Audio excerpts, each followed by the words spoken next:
Morning friends, আজি ৰাতিপুৱা 5টাতে duty ওলালোঁ। দেখিছে নে বিলি ওলোৱাই নাই, ওলাওঁ হৈছে। ৰাতিপুৱা জল্দিকৈ গ'লেহে পাৰ্চেল অলপ পান পায় আৰু ভাল পাৰ্চেল, নহ'লে বেলেগে মাৰি গুচি যায়। অলপ এনেকুৱা হয়নে নহয়, এতিয়া জল্দিকৈ গ'লেহে ভাল পাৰ্চেল পায়।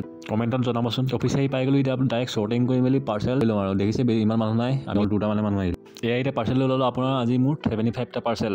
চাওঁ লেটছ চি কিমানটা ডেলিভাৰ কৰিব। প্ৰথম কাষ্টমাৰজনলৈ কল লগালোঁ, কল কৰি ৰিচিভ কৰি মানে পাৰ্চেলটো ল'ম বুলি ক'ল। তেতিয়া মনটো ভাল লাগি গ'ল। আজি মানে আমাৰ যাত্ৰাটো ভাল হ'ব। পাৰ্চেলটো উলিয়াই স্কেন কৰি এতিয়া কাষ্টমাৰক দি লওঁ।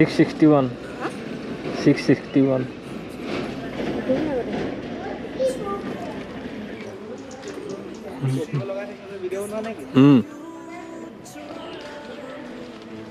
এইজন কাষ্টমাৰ আকৌ ফোনটো লগা নাই আৰু এড্ৰেছটো বিচাৰি পোৱা নাই। এইডোখৰতে হ'ব, এইডোখৰ বিচাৰি আছোঁ, ক'ত দিব লাগে কৰি বিচাৰি লাষ্টত পাওঁ নে নাপাওঁ। এতিয়া ফোন ৰিচিভ কৰি ক'লে অলপ আগত আহিবলৈ, সেইটো কাৰণে আগত আহিছোঁ। এইডোখৰত গৈ দি দিওঁগৈ পাৰ্চেল। চ' এই পাৰ্চেলটো দিলোঁ। আজি আপোনাৰ মোৰ 75টা পাৰ্চেল, 75টাৰ ভিতৰত মোৰ 65টা পাৰ্চেল গ'ল। চ' পাৰফৰ্মেঞ্চ ভাল। আজি হ'ল নেক্সট ডে অফিচে দেখিলোঁ যে মানুহ ইমান গোট খাই আছে। কিয় গোট খাই আছে মানে অফিচত চুৰ হ'লে, নৰ্থ লখিমপুৰ ই কাৰ্ড অফিচ।